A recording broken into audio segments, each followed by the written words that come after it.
Hey y'all, I'm Carrie, Hey y'all, I'm Mandy. and this is Monstrous.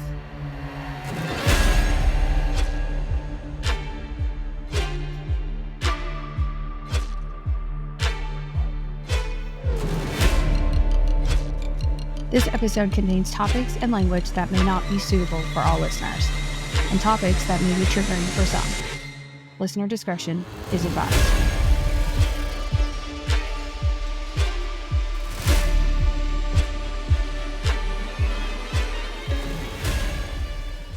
Okay, Mandy's back this week. Whoop whoop. She missed her last one. So you get to come in on a case that does not have a happy ending, like last week. Of course I did. Yep. In fact, as of today, this case does not have an ending at all. It hasn't been solved? Nope. Great. And it's a messed up one, just so everyone knows right up front. It's going to be one of those. Yep. So, although there is a very strong suspect in this case, and this case could possibly be brought to a close at some point in the future, it is one that I don't think will ever have a close. And you'll see why I say that. Wow. This is one of those cases that I would love to see solved. Of course, we want all unsolved cases and cold cases to be solved. This is one of the ones that just kind of sticks in my mind now that I know it because it's really sad. No, great. The girl's parents, especially their mom, carried a lot of guilt with her that wasn't hers to carry. And they, along with the rest of their family, those that are still with us today anyway, deserve some kind of closure and to be able to put a face to the monster that took their girls from them. So if you're as ready as you can be, we'll get into it. Let's do it. Okay. So like I said, I'm going to warn everyone now, this case is awful. So everyone listening that does not know this case should be aware that this one might bring some tears. It'll probably be hard to listen to as the next few cases this month. And it'll probably make you hug your little ones a little tighter after you hear it. Wow. So the murder of the Grime Sisters is one of Chicago's most notorious cold cases. And the investigation that followed is one of Illinois' most costly and labor-intensive searches in the state's history. Even with all the work put into the search for their killer, they hit dead end after dead end. And that is partly thanks to bad leads that were chased too far, and partly because of good intended but foolish attempts to withhold evidence, which would ultimately cause this case to go cold and remain that way for what will be 7 decades this December. Wow. For the decades since, and those yet to come, there are 2 questions that remain. What happened, and who the hell murdered Barbara and Patricia Grimes? For some reason, this sounds familiar. Maybe it's the last name.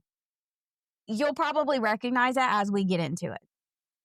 Okay. Because, Illinois is just a state over. Chicago's what, 4 hours from here? Yeah, I think so. So I'm sure that you've probably heard it. Probably. All right. So I'll get into it once we get there. But there were many choices made in this case that were meant to preserve it and ensure that the person responsible was held accountable, which is normal. In any case, detectives and those involved in the investigation only release information that won't damage the case's solvability or its chances at trial. And that was the intention here. But it backfired. And instead, it damaged the case so badly that it may never be solved. So Barbara Grimes was born May 5th, 1941. And a couple years later, her younger sister, Patricia, was born on December 31st, 1943. Both girls were born and grew up in Chicago, Illinois.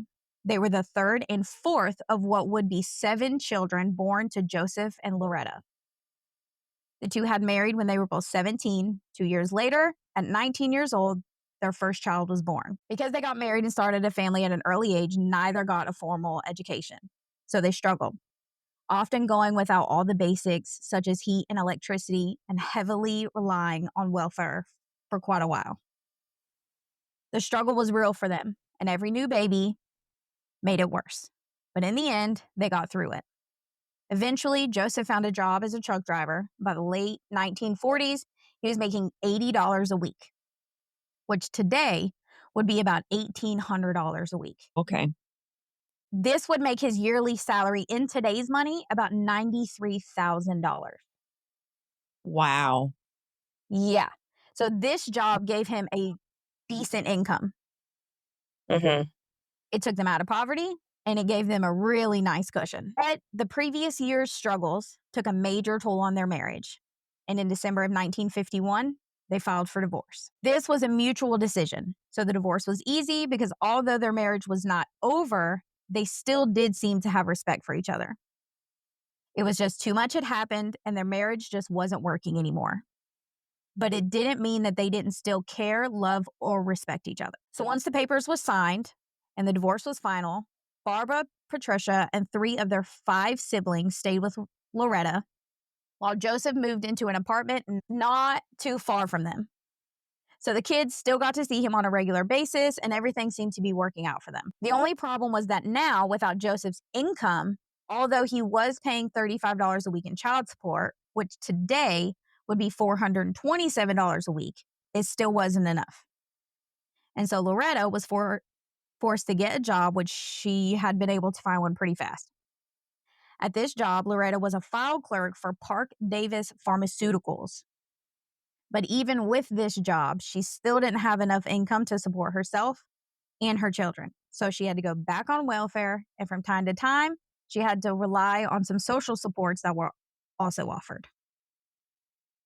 Despite this, though, Loretta was a proud woman. She worked a lot of hours to reduce the amount of welfare that she needed, and she did the best she could.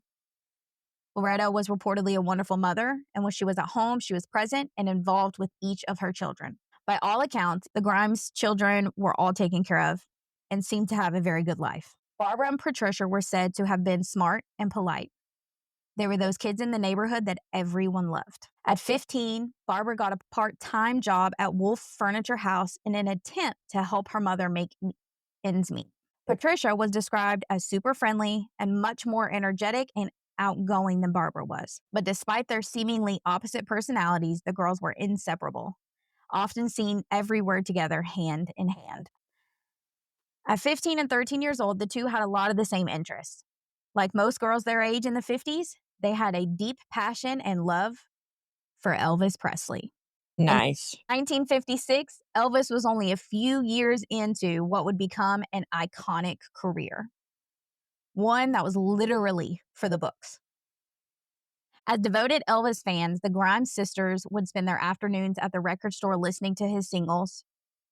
The two would go anywhere in town, either with their friends or just the two of them that had a jukebox to be able to hear his songs over and over again. At home, their entire bedroom was covered in Elvis picture cutouts from magazines and from their local five and dime store. By the fall of that year, they joined his fan club and were eagerly waiting for their membership cards to arrive in the mail. On November 15th of 1956, the first movie that featured Elvis, Love Me Tender, was released in theaters across the country. An opening night, Barbara and Patricia, like every other devoted hardcore Elvis fan, were there to see it, and they loved it. By Christmas, the girls had seen this movie about a dozen times, and they still hadn't gotten sick of it. So, on December 28th, the girls had convinced their mother to let them go to the movies to see it again. Loretta at first had been reluctant to let them go because earlier that week, Barbara had come down with a bad cough, had been taking cold medicine. But the girls begged, and eventually she gave in and let them go. They promised to return by midnight. Loretta, knowing how far the theater was and how long the movie lasted, told the girls they had to be home by 11:45 that night. That would have given the girls enough time to watch the movie twice and return home. 11:45 p.m. came and went, with no girls returning. Loretta immediately began to get anxious and sent two of her other children, Teresa and Joey, to the nearest bus stop to wait for them, thinking that maybe they had just gotten on the late bus. But after 3 buses stopped and neither Barbara or Patricia got off, the two returned home. Loretta is now obviously panicking. And around 12:30 a.m. on December 29th, she called the police station and she sent Teresa and Joey out to the corner to meet the officer. The kids explained how their sisters went to the movies, how they had been expected to be home an hour earlier, but that they had not returned and their mother had not heard anything from either of them. Right away, the officer issued an alert to be on the lookout for the Grime sisters. But a few hours later, there was still no sign of them. So Loretta called the precinct to officially report her girls missing. Although the girls were officially reported missing and an investigation had begun on December 29th, it really didn't kick into high gear until the news hit the Chicago newspapers on Monday morning, which was December 31st, which was also Patricia's 14th birthday. Oh, damn. So by this time, investigators had already spoken to the staff at the theater. They had gone door to door talking to people. They'd searched the local neighborhoods, garages, alleys, abandoned buildings, and everywhere and everything in between, with no trace of either girl. So obviously, any child going missing or multiple children going missing is alarming. But for the residents of Chicago, this was even more alarming because it reminded them of the disappearance of 3 young boys who went to a matinee movie the year before, who were later found murdered on a rural road outside the city. Which at the time of the Grime sisters' disappearance, that case was still unsolved and would actually go unsolved for 40 years. Wow. So this being so soon after those boys disappeared and were murdered, the city was panicked. They're freaking out, like, what's going on? Someone out here is stealing our kids, and we have no idea who it is. Right. The first tip in the girls' case came the afternoon of December 31st when a security guard with the Admiral Corporation, a man named Jack Franklin, reported that he had seen the girls a little after 9:30 a.m. on the morning of December 29th. This case has a lot of these reports. People calling in claiming to have seen the girls on different days and times and in different areas. But they were all false because, as we will learn, the girls had already been murdered by this point. I don't think any of these calls were done maliciously. This was a time where nearly every young girl dressed the same. They all had very similar styles. And with the city being in a panic to find the girls, I think it was just mistaken identity more times than not.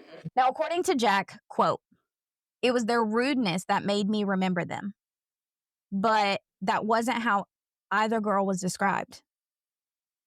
They were widely described as being very polite, kind, and sweet girls.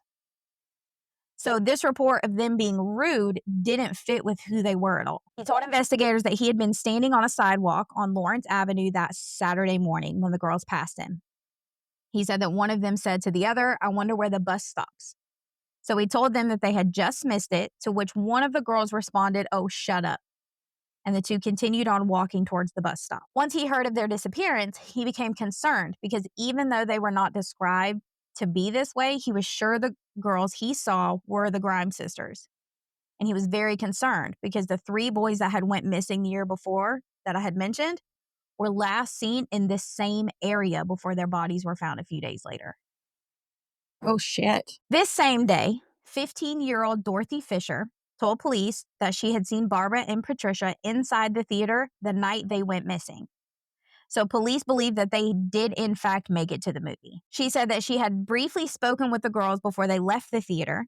Then a bus driver came forward reporting that he had seen the girls around 11 p.m. that night when he picked them up from his stop near the theater. He further said they got off the bus on Western Avenue, which, from reports, this is nowhere near their house. So why they would get off on that road, I'm not sure.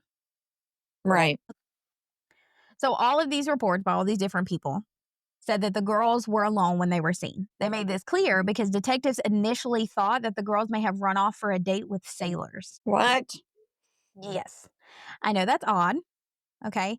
This was believed because, according to friends, Patricia had received a letter from a sailor acquaintance saying that he would be home for the holidays. But this wasn't the only reason they thought this.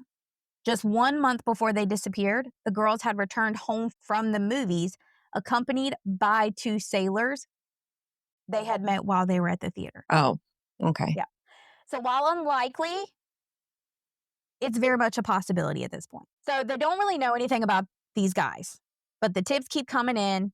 And the following day, one of their friends from school said that she had seen the girls in her neighborhood that Saturday afternoon. Then a passenger on a train came forward and said they had seen the girls board his train bound for Milwaukee on Sunday afternoon. So everybody's seeing the girls literally everywhere. Right. According to this passenger, the girls got off the train at Edison Court Station, which is 2 stops away from the Great Lakes Naval Training Center. This only furthers their belief that the girls had run off to meet Patricia's sailor friend. So at this point, detectives start digging into who those sailors were, which they only knew them as Terry and Larry. With the possibility that adult men were involved in this disappearance of 2 minor girls, the case gets assigned to a task force led by Chief of Detectives Patrick Deely. This task force had originally been created to investigate the murder of the 3 boys the year prior, and it was created only a few months before the girls went missing. And now they were on the Grime Sisters case, which they didn't solve the boys' case for 40 years, so I'm not sure if this is the right task force to have on it, but hindsight is 2020, I guess. On this task force, there were 40 officers from the Brighton Park precinct, along with a few from the Juvenile Bureau, which was put together to investigate sex crimes and homicides. Alongside these officers and the civilian adults helping how they could, the students at St. Maurice's, where the girls went to school, were helping in any way they could. These students stuffed over 15,000 missing person flyers into mailboxes. The clergy and parishioners of their church had collected reward money for any information that led to the girls' safe return. So this is a huge search, and their entire community is in on it, doing everything they could to bring them home. Unfortunately, despite all of this work, it was like the girls just vanished. There was no verified sighting or any sign of them of any kind to where the girls went or what happened to them. Loretta at this point told reporters, quote, "I'm waiting here for news, hoping and praying. If someone is holding them, please let the girls call me. I'll forgive them from the bottom of my heart if they just let my girls go." Wow. God, that had to be hard to do. Yep. Talking to the media, Loretta insisted that the girls did not have boyfriends, and neither girl were the type to run away. Neither had even ran away before.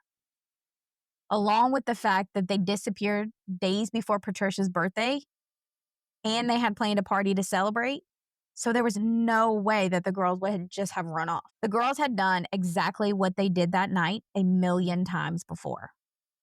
The 2 would go to the movies and then go home. What they did that night in December was normal for them, and they were safe every other time before. Right. Reporters had suggested to the public and to Loretta herself that the girls ran off to Tennessee to see Elvis in person at the Graceland, which, cute, just spread lies. Like, there's no indication that that even happened. By January 19th, Elvis Presley had heard about the girls being missing.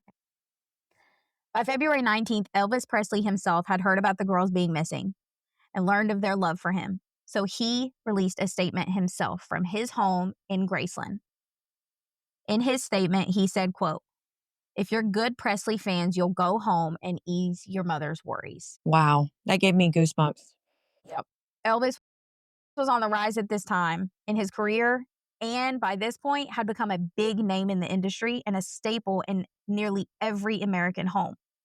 So for him to take the time to just reach out and try to convince the girls to go home if they had run away, I think is amazing, and it says a lot about the type of person that he was, truly. It says a lot about his character.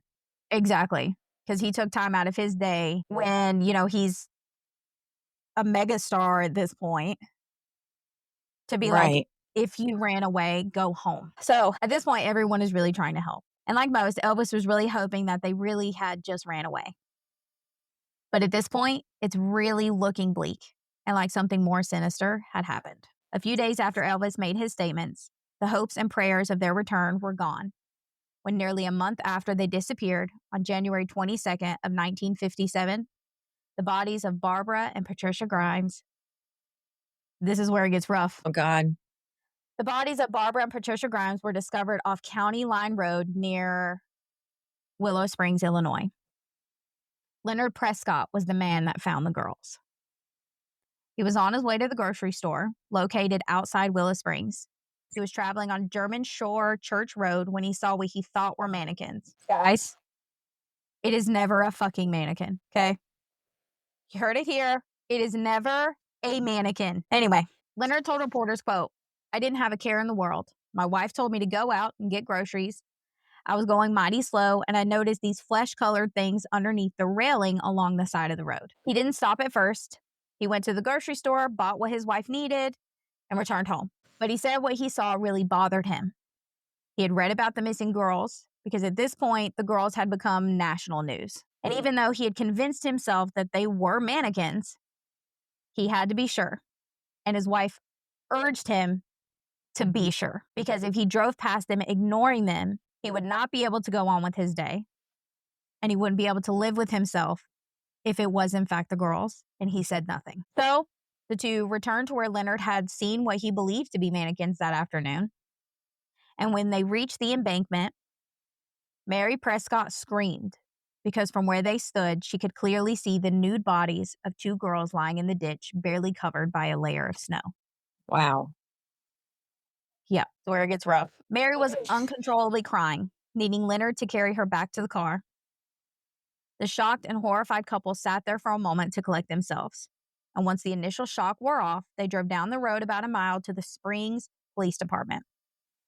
Sergeant John McKay was just climbing out of his car when the two approached him. McKay said, quote, he'd seen two what he thought were dummies lying alongside the road on German Church Road. I told him that I would immediately go over there. He should show me the spot. When they returned to the spot, McKay confirmed what the Prescotts believed, that these were the bodies of two girls. It was clear to him that someone had dumped the bodies of the two girls off the side of the road, and he strongly believed they were Barbara and Patricia Grimes. McKay radioed the sheriff's station and stayed at the scene until other officers arrived. This discovery brought a tragic and heartbreaking end to a month-long search that had begun the day the girls disappeared. Upon arrival, officers seen the girls were covered in snow, which led them to believe that they had been there since right before the last snowfall at the very latest, that was January 9th. So the girls had been in this spot for a few weeks at this point and were found when they were because the snow had begun to melt. At this time, German Church Road was not a heavily traveled road. It was located in an unincorporated town, which is why they had not been found sooner. Crime scene photos show that the girls were right off the road. Like, had this road been traveled more than it was, and had there not been snow, they would have been found right after being left there. That's how close to the road they were. Yeah. There were no clues left at the scene either. So aside from whatever they could get from the girls' bodies, there was nothing that would lead them to what the hell happened to them or who had done it. Now, before the girls were taken away, they brought in Joseph Grimes, who unfortunately confirmed officers' beliefs. There on the side of the road were his girls, where they had been thrown aside. Joseph identified them as his daughters, Barbara and Patricia. And as he did this, he dropped to the ground, bursting into unconsolable tears. So like I said, this is where things get rough. This stuff is hard in any case, but because they're children, it's a lot harder. I'm going to tell the rest of the case as delicately as I can, but this is important to the case, and though it's hard to hear, we do have to acknowledge what it is that the girls went through, and we can't discuss the case without these parts of it. So, to warn everyone, I'm going to get into what the coroner found and what the girls went through following their abduction. According to Harry Gloss, a representative for the coroner's office, the girls' bodies had been hastily covered with leaves and grass. Barbara had been laid across Patricia, and both girls had puncture wounds in the chest, quote, that appeared to have been made by an ice pick. Oh my God. Barbara's face was covered in bruises, which indicated that she had been beaten. At the scene, they found cans, bottles, and other trash strewn all over the place, but none of it appeared to be tied to the crime in any way. It was more like stuff, just thrown out of moving cars, trash being dumped there, stuff like that. Autopsies on the girls were done a few days after they were found because at that time, they were essentially frozen. So they had to be given adequate time for their bodies to thaw so that way no evidence was lost or damaged. But even with doing that, they gained no further information. 3 separate, very qualified pathologists performed examinations on the girls, and all 3 said that their examinations found that both Barbara and Patricia died of shock and exposure. So basically, the girls had been left where they were found alive and died from the cold elements of the January weather. Holy shit. God, that's sad. We have a lot of international listeners, and many in the states that don't get cold weather like we do. I'm going to explain how cold it gets here. So, Mandy, like we said earlier, we live about 4 hours from where the girls were found. We get really cold weather with us being less than 11 hours from the Canadian border. We get a lot of their cold weather, especially through December and January. So this year, in 2025, our coldest day, which was January 22nd, temperatures were about negative 15 degrees, which is actually warmer than it was on January 9th. The latest day, they say the girls could have been left out there. On that day in 1957. Jesus. Yeah. So cold as fuck. Yeah, like, because I remember My ass ain't going how outside. cold it Kind of cold. was this winter. Right. Yeah. So imagine that. That day in 1957, the temperature was 0 degrees with a wind chill around 16 miles per hour, which would have made the real feel around negative 20 degrees. Damn. So it was freezing, literally, Yeah. when the girls were left out there. And without the road being traveled on any kind of regular basis, the likelihood of them being found before they had succumbed to the elements was extremely unlikely. So there was very little gathered from the girls' bodies and from the scene. They knew each of the girls had 3 stab wounds to the chest. Barbara was beaten.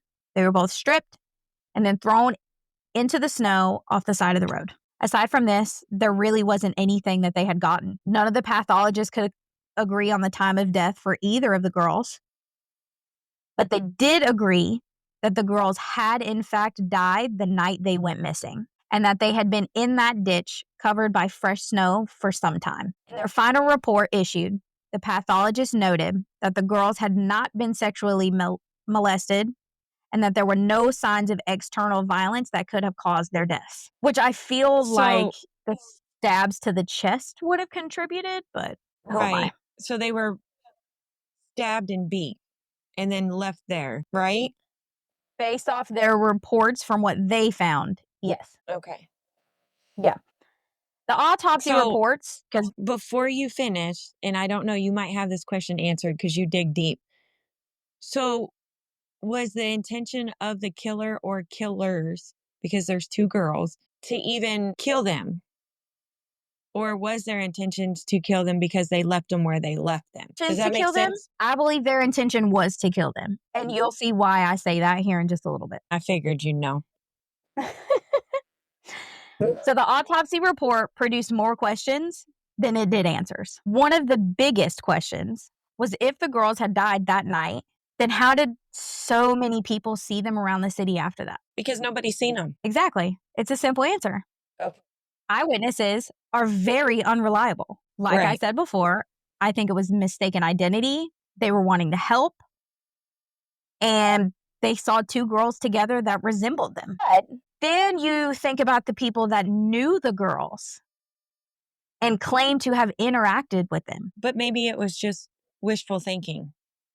Like, Possibly. And their friend Dorothy very well could have seen them at the movie. Right. It's just a little weird to me. Yeah. Like, but okay, so maybe it was because, not saying that it was right to lie about something like that. I'm saying you had the boys' murders a year before, right? Yeah. So, and then you have these 2 girls that are bubbly, good in society. Everybody had something good to say. And then the boys' murder is still fresh on everybody. So maybe it was hopeful thinking or hopeful wishing. You know what I mean? I'm not saying it was right. Yeah, but that's very possible too. Maybe that's what they were aiming for. It's very possible as well. There could be 100 reasons, to be honest. I've never been in a situation like that, so I don't know. Who knows? It could be it could be a bit of all of it, to be honest. But that wasn't the biggest problem of the case. Okay, here we go. No one would find this out until much later. Okay. But the biggest problem was that the pathologists who had conducted the examination of the girls' bodies were under strict orders from Harry Gloss that the coroner's office had to withhold certain sensitive information. So, do you remember how Harry Gloss, the representative for the coroner's office, said to the reporters that it did not appear as though either girl had been sexually molested? Right. This wording was done for a reason, because if challenged later, they could defend what they released because of how vague their wording was. Like I said, this would not come out until much later, but this wasn't exactly true. Okay. So, okay, hold on. So it's vain because they said it doesn't seem to appear. Yes. So the appear is what makes Yep. They're makes not that statement confirming. Yeah, they're or not confirming denying. or denying it. Okay, I get it now. Yeah. So, like I said, this was not exactly true. When the autopsy was conducted, there was strong evidence that indicated that Barbara had either been raped or had consensual sex before she died. But because she's 15 years old, she cannot consent. Right. And the evidence showed this happened around the time of her death. Wow. So their vague wording is defensible because they're saying they weren't molested, but because they couldn't tell if the sexual activity that was evident was consensual or not, they couldn't say for a fact Right.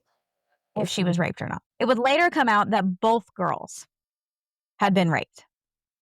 And because of this, along with how they were laid across each other, just like the boys the year before, they thought the cases could have been connected. So the other case that they didn't solve and has the same group of police officers on this girl's case. Yes. Okay. So they lied and hid this bit of the autopsy from the public because they were trying to, okay, this is quote, protect Barbara's chastity and the pureness of both girls. Okay, so to me as a parent, that would be a slap in the face because now I would feel like you are mocking my kids. That's how I would take it, at least. Definitely not something they should have withheld. None, not at all. But it is also the 50s. Right. And if they would have said that, these two children would have been looked at very differently. Right. Their deaths would have been made to be their fault because insane. it's the fucking 50s. Right. And, you know, it's always the girl's fault. Men are never responsible. So stupid. So they did seem to have the best intentions in doing this. It was not a good decision. And it did end up hurting the case in a very big way. But it seems like they were trying to keep the focus on what happened to the girls and not have the public look at them any differently than two children that had been murdered. Right. Once this came out, it was very devastating for the Grimes family, especially Loretta, who learned of her daughter's fate that afternoon on her way to St. Maurice's church. So their mom was on her way to church when she found out that her daughters were murdered. She told reporters, quote, "I knew they hadn't run away. I knew that something happened to them. I kept telling the police that they wouldn't run away." After this, she ran off into a neighbor's house. Those that knew the family well knew that the death of the girls was going to be awful for their family. The loss of any child in any way is awful and unthinkable. But for the Grimes, the loss of their two daughters was far worse than any of us could imagine. Because Barbara and Patricia were the second and third child that Loretta and Joseph lost to death. I don't even know what to say. Only 3 years prior to this, in 1957, they lost their 26-year-old daughter, Leona, when she died after a kidney operation. So losing Barbara and Patricia means the couple have now lost 3 of their 7 children. Damn. Later on, Loretta would be very open about her feelings, and she felt largely responsible for her daughter's death. because she had given them permission to go out that night. But she couldn't have known that this would happen. The girls went out just as they did all the time. It was normal. And it wasn't just normal for them. In the 50s, kids all over the country, as young as 11 years old, were going out and doing things on their own as late as 9:30 at night. So they're just doing what's normal.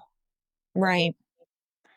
And because of that, she lived with this guilt for the rest of her life. Since the discovery of Barbara and Patricia made the second set of children to be found brutally murdered in the Chicago area, the press and public were worried that there was a serial killer running around, abducting and killing the kids in the area. In the girls' case, and the one of the 3 boys I mentioned earlier, their bodies were found nude in or near a forested area and laid across each other.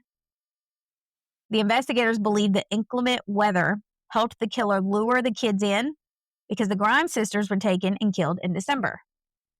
And the 3 boys were taken and killed in October of the year before.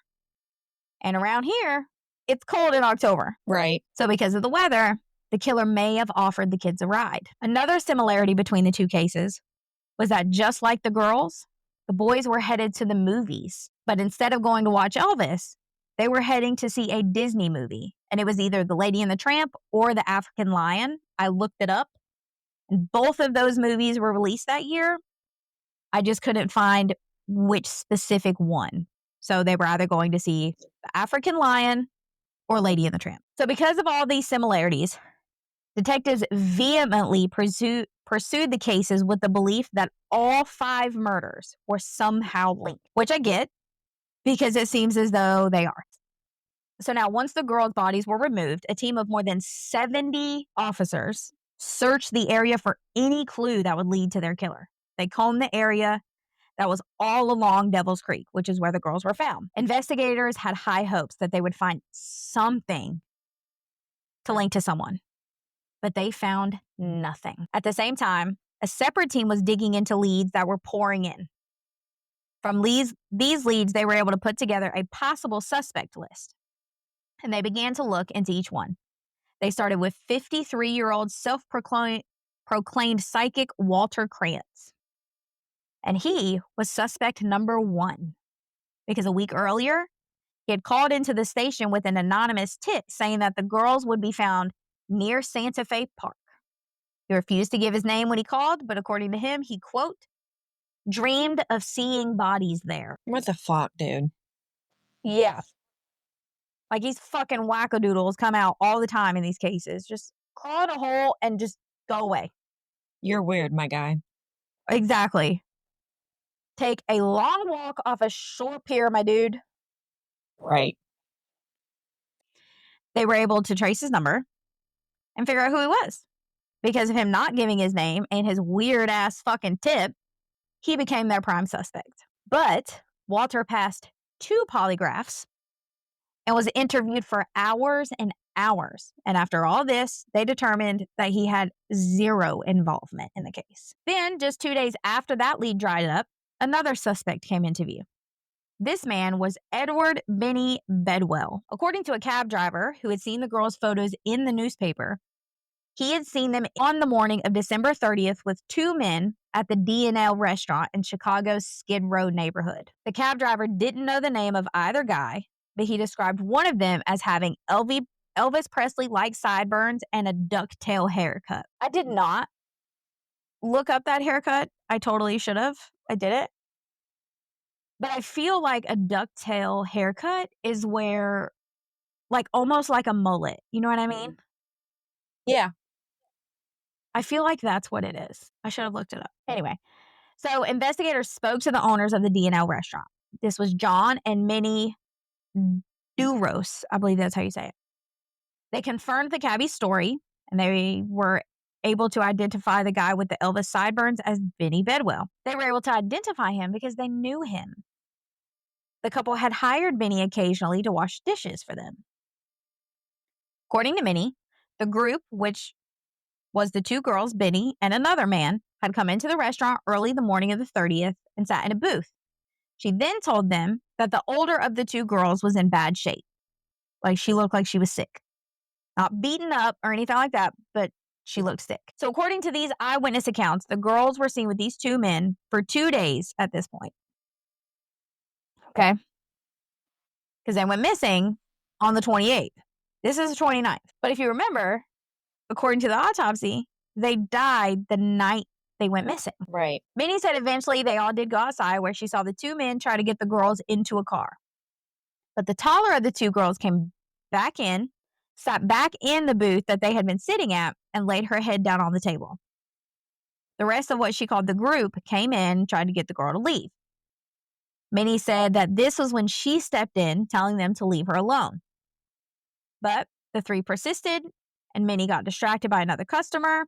She said when she looked back at the table, she saw Benny Bedwell escorting the taller girl out. She went on to say that the group returned to the restaurant later that afternoon, and the taller girl, who she believed was Barbara, was carrying on with Benny. And that's when Minnie asked them all to leave. She's like, get out of here. You're too much. By the time Benny had come into investigator sites, there were 3 law enforcement agencies working on this case. Which, that's a fucking mess every time. Because, of course, they weren't working together. Each agency was working the case independently. Oh, God. Yeah. So at this point, Chicago police took the initial missing persons report. Cook County Sheriff Department discovered the bodies. And the FBI was following up on a few ransom demands that the family had received since the girls had gone missing. And like with any other case where there's multiple agencies working the same fucking case but refuse to work together, egos become a problem. Each agency was reluctant to share information with the others, and each actively withheld things from the others. Of course. At this point, this case has become a giant pissing match, and they refuse to give any information to any other agency because, God forbid, someone else get the credit for solving the case. Right. In fact, there was such little communication going on between these 3 agencies that when the sheriff's department arrested Benny Bedwell on January 24th, the Chicago police investigators complained to the press, saying that they had not been informed of the arrest and said that this violated a pledge of cooperation among the various law enforcement agencies. And they had no clue about the arrest until the press release about having a suspect in custody came out. Holy fuck. Yeah. So the sheriff's office couldn't even just pick up the phone and say, hey, we have a suspect. We're going to arrest him, just so you know. Just a giant pissing match over here. Like, who cares? You work together. Right. You all get the credit. Anyway, it's a whole nother rant. So they had been able to make this arrest because the sheriff's office eventually had been able to track Bedwell down to the Star Garden Theater, which at the time was a former burlesque theater that had been turned into a movie house in downtown Chicago. This theater ran double features all day and night. According to the report issued, 21-year-old Benny Bedwell had grown up in central Illinois and had taken a job with a travel circus when he was 18. But he had recently returned to the Chicago area after doing a short stint in the military, and at the time of his arrest, he was living at the McCoy Hotel. Reporters immediately jumped on this story, and they began to dig in, trying to find out exactly who Benny Bedwell was. Less than 24 hours after his arrest, they were able to find his mother, Ethel Bedwell Bradbury. These are some names, man.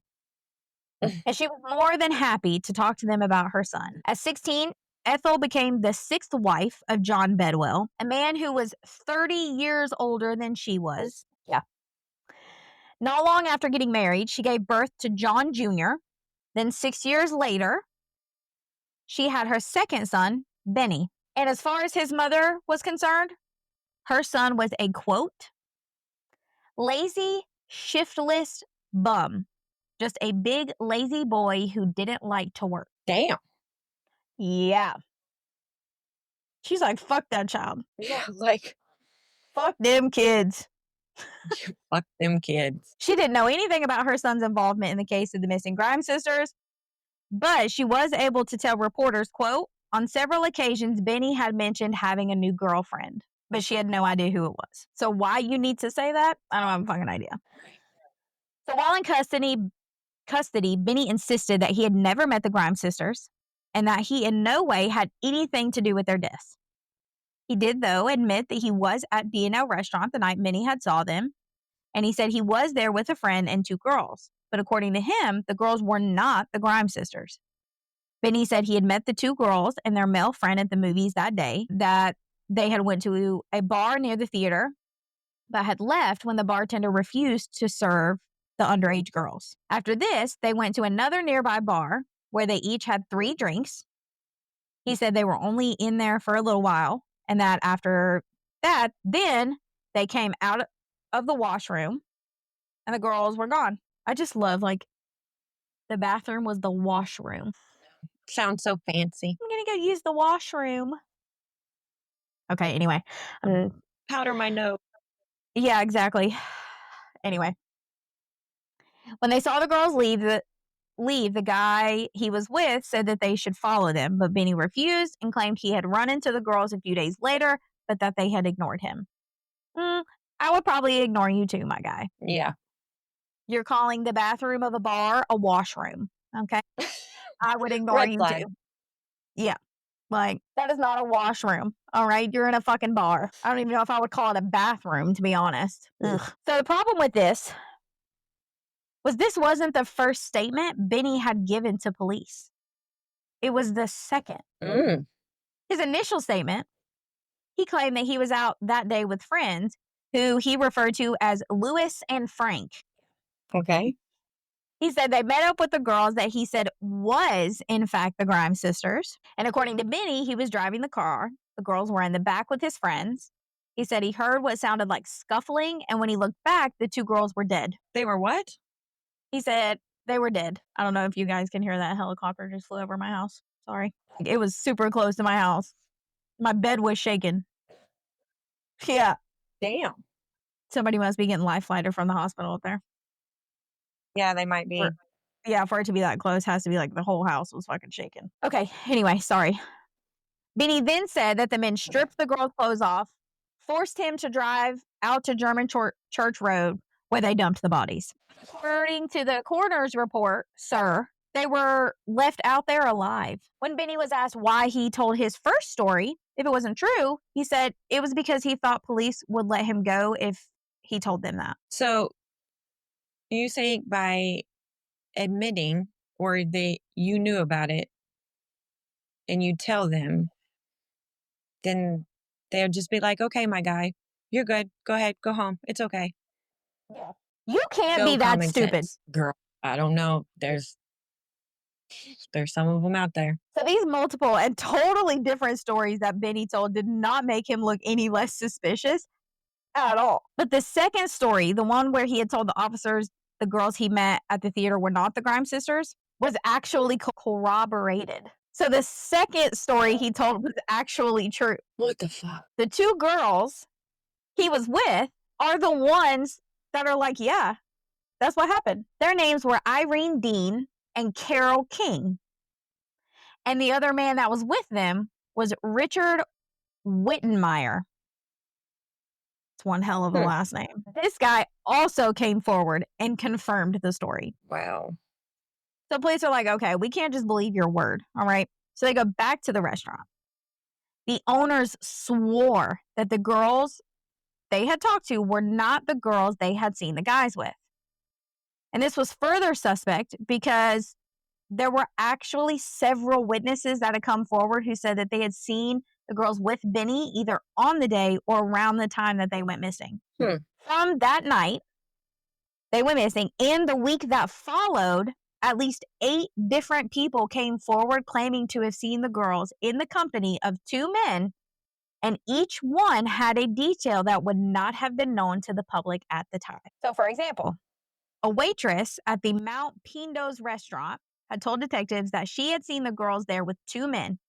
And as they were leaving, she had heard one of the girls refer to the other as Peter, which apparently is what the family had called Patricia. Most of the witnesses indicated, or at least at the very least, implied that the girls looked uncomfortable and like they weren't exactly with the men voluntarily. Things in this got even more complicated the day after statements were taken from Richard, Irene, and King. Because guess what? Oh, shit. Benny makes What? another statement. Of course he does. Why stop it too? Early that morning, Chicago police had arrested a man named William Willingham Jr., who was a known associate of Benny's on a disorderly conduct charge. When police showed William a photo of Benny, he admitted to knowing him. I have no idea why they showed him a picture of Benny, but they did. He said he knew him, but he strongly denied having anything to do with the Grimes sisters' murders. And he told police that he didn't know anything and he never went out with the girls. When Benny found out William was arrested, he recanted his previous story about being ditched by the girls at the movies, then went back to his original story that included the Grime sisters. My guy, you are so confused. He is. He don't know what's going on. He's got me confused, and I did the research. Hell, I'm confused and I'm listening to the story. Like, legit, I had to go through the resources just for this section. I don't know how many times to make sure that I had it straight because he goes back and forth so many times. Damn. This time around, Benny said he's met both girls on the evening of January 7th at Harold's Club, and they were in the presence of a man he called Frank. So we're back to Frank. Benny claimed they had all had a few drinks, then got a room at the Crest Hotel. Benny said he went to bed with Patricia and Frank with Barbara. He claimed all four of them spent several days drinking and driving around, stopping at random bars and friends' apartments where they drank heavily. Then, on either the 11th or 12th, they stopped for gas, lunch, and for the girls to go to the bathroom. When they got back, both men indicated that they had wanted to find a place to have sex, but the girls refused. He then said in response to this, both men became violent. In a recorded confession, Benny told Sheriff Joseph Lauman, I think is how you say it, that he hit Patricia harder than he was meaning to on her chin. He said both men knocked both girls unconscious, like they had beat them until they were unconscious. Those are his words. Because Wow. that was illiterate as fuck.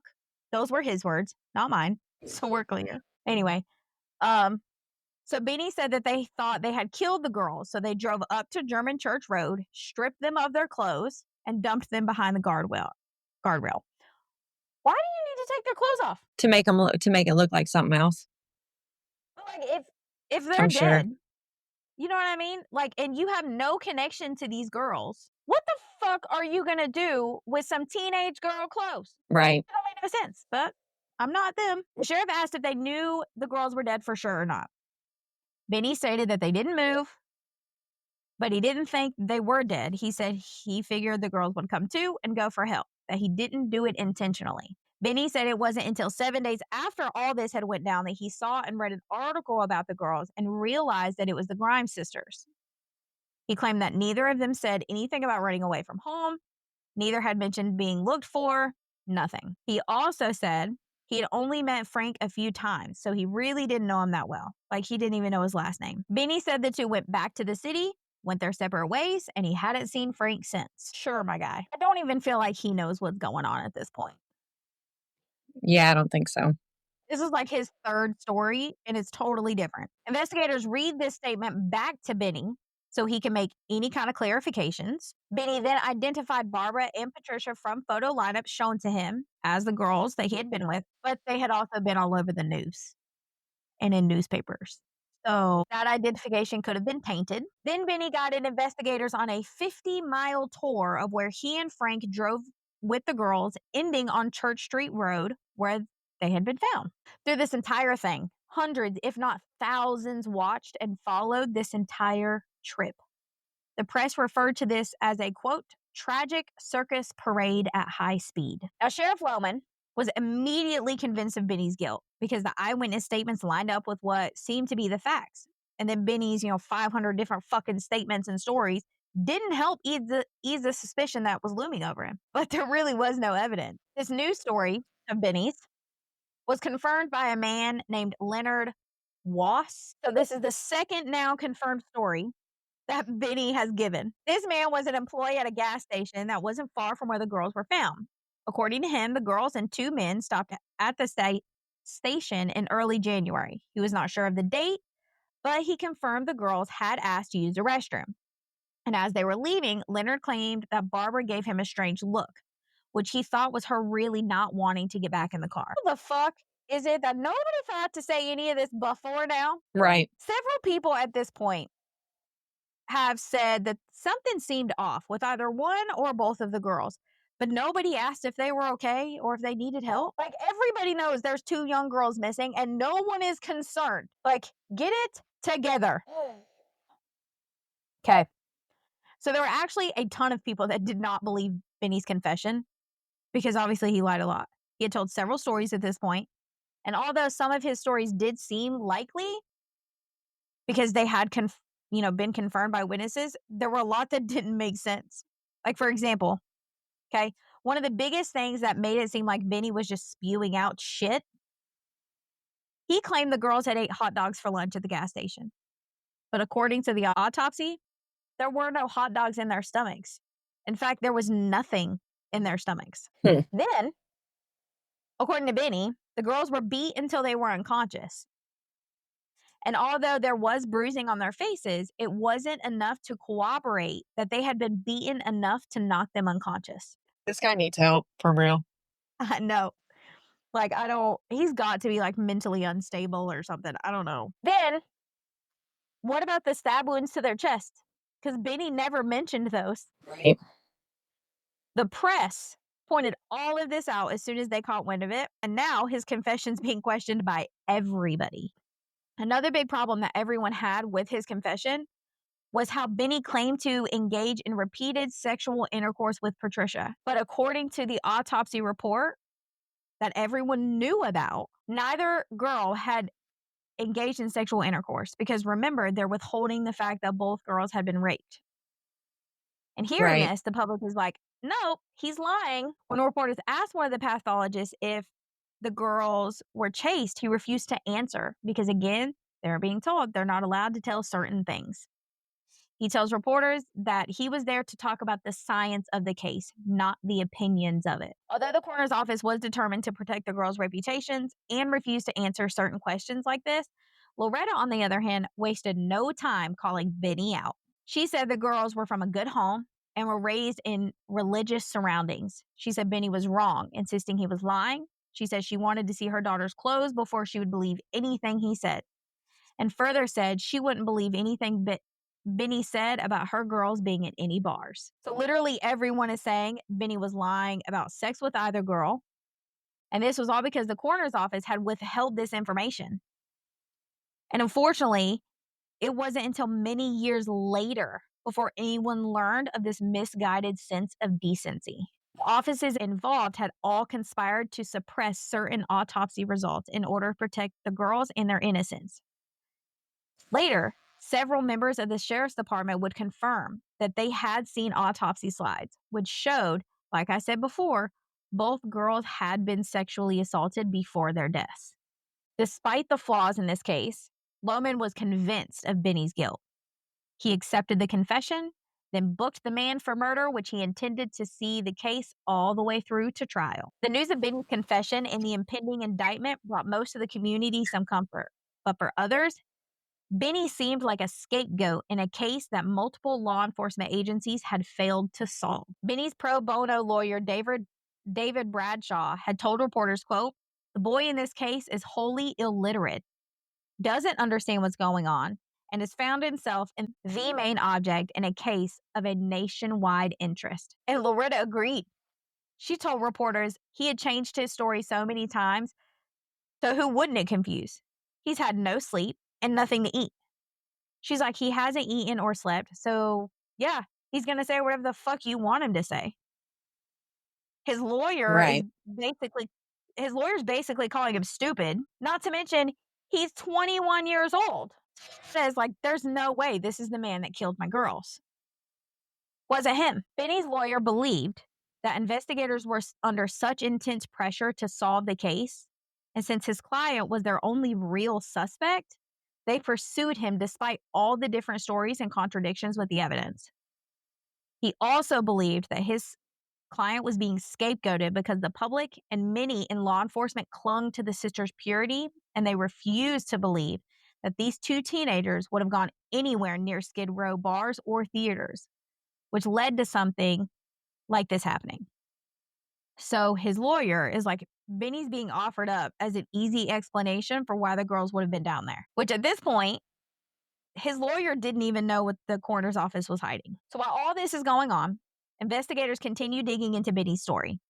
The more they dig, the more it looks as though he is lying. William Willingham, the guy Benny had been arrested with, told investigators that he had gone out drinking with Benny around the time the girls had gone missing. And he swore that the girls they were with was Irene Dean and Carol King. So investigators had William take a polygraph. Okay, so based off everything you know so far, do you think William passed or failed his polygraph? Mm, I'm gonna say. I'm gonna His say. his polygraph indicated that he was telling the truth. Yeah. Also, when Irene and Carol were shown photos of Benny and William, they both again identified them as the men they had been with at the D&L restaurant, as well as other places in the area. Now, on January 30th of 1957, a coroner's inquest was held, and very little of what they learned supported Benny's confession. This inquest would determine that the girls had most likely been abducted shortly after they had left the theater, which was around 11:30.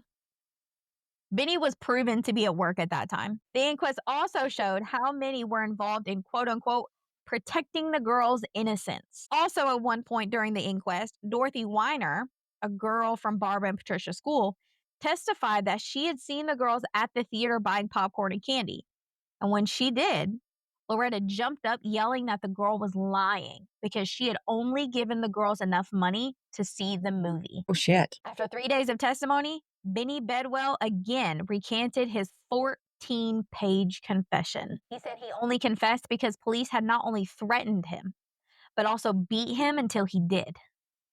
He again said he had never met or seen the Grime sisters and only knew the case because of the papers. Because Benny's told so many conflicting stories, it's really hard for anyone to know if he's telling the truth or not. Right. But from the inquest, it seems as though Benny really is innocent. Now, in its third day, the lab and toxicology reports finally come back, and they're released during the inquest. Those reports found that both girls most likely died on December 28th, the night they disappeared. They found no alcohol in either of their systems. Their stomachs contained pieces of fish and potatoes, which further showed Benny's innocence because remember, he claimed that they drank and that the girls had ate hot dogs from a gas station. Where the fuck are those at? A few days later, on February 6th, a bail bondsman named Morris Brown put up the $20,000 bail for Benny because he fully believed in his innocence. Now, with Benny out and seemingly exonerated by the inquest, they're right back at square one. Detectives and deputies from both the Chicago PD and Cook County Sheriff's Department went back to German Church Road and the theater, but they found nothing new. So they went back to their list of suspects. They found a couple that seemed promising, but in the end, they went nowhere. The most promising of those being 17-year-old Max Flies. I couldn't really find anything out about Max, but he was picked up by police shortly after the girls were found and was convinced to take a polygraph by Captain Ralph Pataki. And according to sources, Max failed that polygraph exam and then confessed to the murders. Okay. So he failed the polygraph. He Yep. confessed. Yep. But y'all put a guy on trial that has recanted his story 4 times and has proven when he admitted that he did it, he was lying. I don't know. I'm going to explain it to you. Yeah. You're getting ahead of me now. Sorry, my bad. My bad. So because Max had been coerced into taking that test, it was illegal and inadmissible, Oh, shit. which in turn made his confession inadmissible because now it is fruit from the poisonous tree. Right. So for anyone that does not know, fruit of the poisonous tree means anything found by police or investigators through illegal means, like illegal searches, things that violate a person's right or by coercion cannot be used as evidence, even if what they find is proof of a crime because it was found through illegal means. So, for example, if police enter your home without a warrant or probable cause or exigent circumstances and find drugs, and as a result, arrest the homeowner, the drugs and any statement made after the illegal arrest are inadmissible because they are fruit of the illegal search. Right. Or if police question a suspect without reading them their Miranda rights, and the suspect makes an incriminating statement, the statement is inadmissible because it is fruit of an illegal questioning. Wow. So, because Max's polygraph is deemed illegal and inadmissible, they're forced to release him. After this, months turn into years, and they have no other suspects. Many would confess, but there weren't ever enough to try or convict anyone. That's sad. Yeah. They have all these people saying, I did it, I did it, I did it. But there's no evidence to prove any of them are guilty. So, in late 1962, Alfred Lawless, an Illinois prisoner about to be released from jail on a drunken disorderly charge, claimed that he had killed the Grime sisters. Quote, 6 years ago today, I killed Barbara and Patricia Grimes, and I've been running ever since. According to Alfred, he had met the girls at the theater the night they disappeared, and he murdered them a few hours later. He said, quote, I had to tell somebody about the murders. I'm scared that if I didn't, I might do the same thing again to other innocent girls. Just like Benny's confession years earlier, Alfred's confession was detailed, but everything said had been released to the public by the press. Doubts about Alfred's connection to the murders only grew when he began to confess to other crimes, including the murder of a man in Jamestown, Kentucky 15 years earlier, which they knew he was lying about because he got many of those details wrong. In fact, when they really dug into this guy and his story, there were more than just a few discrepancies. So he was dismissed as a suspect altogether. As with many cases like this, leads unfortunately dry up. And slowly, this case faded away and eventually disappeared first from the press, then the public. Then, after several years, the case went completely cold and was shelved by all law enforcement agencies. The Grime Sisters case sat on the shelf, getting colder and colder for more than 50 years by the time a retired Chicago police officer found it. In 2010, retired officer Ray Johnson began going over old newspaper articles and reviewing evidence in the case for a book that he had hoped to write. He told reporters, quote, I thought nobody should give up on this case. Then, 2 years into his research, he was contacted by a woman who claimed she had been with Barbara and Patricia the night they disappeared. But she had been too scared to go to police in 1957 to tell them what she knew. According to this woman, she left the theater with the sisters when they were offered and accepted a ride from a man in his early 20s. She said she had become uncomfortable and jumped out of the car when it slowed down, leaving the sisters in the car. Now, while going through the case file in newspapers, Ray came across a report from Loretta Grimes about one of the anonymous calls she received about around the time the girls went missing. Which Loretta got a ton of these calls, making false ransoms, harassing her, just, because people are fucking garbage. Right. According to what Loretta had said in this report, this caller seemed to know things about the case that other people didn't. Caller was a man, and he claimed, quote, he was the one who undressed the girls and then hung up the phone. These are the type of calls that their mother is getting. A little over a year after the disappearance of her girls, Loretta received another call from a man who told her, quote, got away with another one. Then he further said, quote, this time the police won't be able to pin this one on Benny Bedwell. The day after Loretta received this call, police found the decapitated body of 15-year-old Bonnie Lee Scott in nearby Addison. What the fuck? This was about 3 miles from where Barbara and Patricia's bodies were found. Working Bonnie's case eventually led police to 23-year-old Charles Melquist, and he was arrested. Charles confessed to this murder right away, saying, quote, I'm sorry about it all. I don't care what happens to me. He was convicted, but only served 8 years in prison due to what he says were his connections to the Chicago machine. Whatever the hell that means. I think he's talking about the Chicago mob, but I'm not sure. So, Right. although Benny's case has some striking similarities with the Grime sisters, there's no real connection that could ever be put together. But the thing that makes me question this claim of no connection is the fact that Charles Melquest had connections to Sheldon Teller, who had been one of the lead investigators on the Grimes case. Wow. But John, that retired detective that was looking into the case for a book, and the person that found all of this, believed that Charles Melquest could be the murderer of the Grimes sisters, but that he had gotten away with it because Sheldon Teller, who Charles was connected to, and who was the lead investigator on the case, had connections to the quote unquote Chicago machine and helped Melquest skirt the charges, which was also why he had gotten such a light sentence for the other murder and gotten away with the other crimes, which is what Charles himself said. Because he decapitated a 15-year-old girl and served Right. 8 years. 8 years. Unfortunately, Charles Melquest died in 2010. So if he is responsible, he got away with it. At the time of his arrest for killing Bonnie Scott, Charles was considered a very strong suspect in the Grimes case. And Ray Johnson believes that he very well could have been the man that killed Barbara and Patricia Grimes. As of today, though, this case remains open. But Ray is hopeful that new information can be found that gives them proof that Charles Melquest definitively had something to do with it, and finally be able to solve the heartbreaking murders of Barbara and Patricia Grimes that as of today have went unsolved for 67 years and has been cold for nearly 6 decades since. That's so sad. Unfortunately, no matter the outcome of this newfound interest in the case, Loretta Grimes has passed away at this point.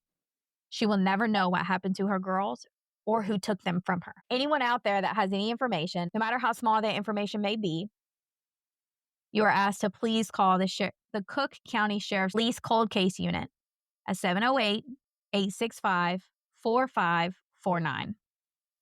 This case is cold, but they're hoping new leads will be able to give them a close, whether their suspect has passed or not. And that, as of today, is the unsolved murders of the Grime sisters. That's a rough one. Yeah. I feel that they focused too long on the wrong people, and I think that's why it was never solved, in my opinion. I agree. I totally agree. All right. So, since it was a heavy case, we should end on some kind of a high note, sort of. You and I talked about doing these. So, I figured Mhm. there's no time than the better after a case like this to roll it out. So, I've got a couple would you rather true crime editions for us to end Okay. on. Okay. Let's do it. Would you rather know the identity of every serial killer ever active or every crime the currently known serial killers have committed? I'd say the first one because then I could interview him. Yeah. For me, it's a hard one. I want to know both. Yeah, that is true. Like, I really don't want to have to pick. That But is I true. guess I would like to know every serial killer ever active because there's ones that have never been identified. For sure. Yeah, and if you know, yeah, yeah, I'd say the first one. Yeah. Okay. Last one. Would you rather learn the identity of Jack the Ripper or the Zodiac Killer? Oh shit, that's a tough one. I'm gonna say the Zodiac. I want to know who Jack the Ripper is. That's a tough one. Like, I want to know That both, but if I had to pick, yeah, yeah, yeah. That was a tough one. yep, I would love to know both. Eventually we will, but if I really had to pick one, it would be Jack the Ripper, Right. which I'm going to do like a deep dive on that one. Like a deep, deep dive. All right. That's all we got. That's it. All right. We'll be back next week for another episode. As always, the photos for this episode can be found on our Facebook page. You can find that link in our description. Make sure you give us a rate and a review. Don't forget to subscribe so you get notifications when the new episodes are released. On your streaming service, tell us your answer to both would you rather questions. I'll also put a poll up on our Facebook page. and we'll see where that percentage is at. Who would rather know what? That'd be interesting. Mm-hmm. So comment on your streaming service for would you rather know the identity of every serial killer active or every crime every currently known serial killers have committed? And do you want to know who Jack the Ripper is or the Zodiac Killer? If you had to pick one. And that's it for this one, guys. So we hope you keep listening and remember to Watch for monsters. and don't kill people. Bye, y'all. Bye, y'all.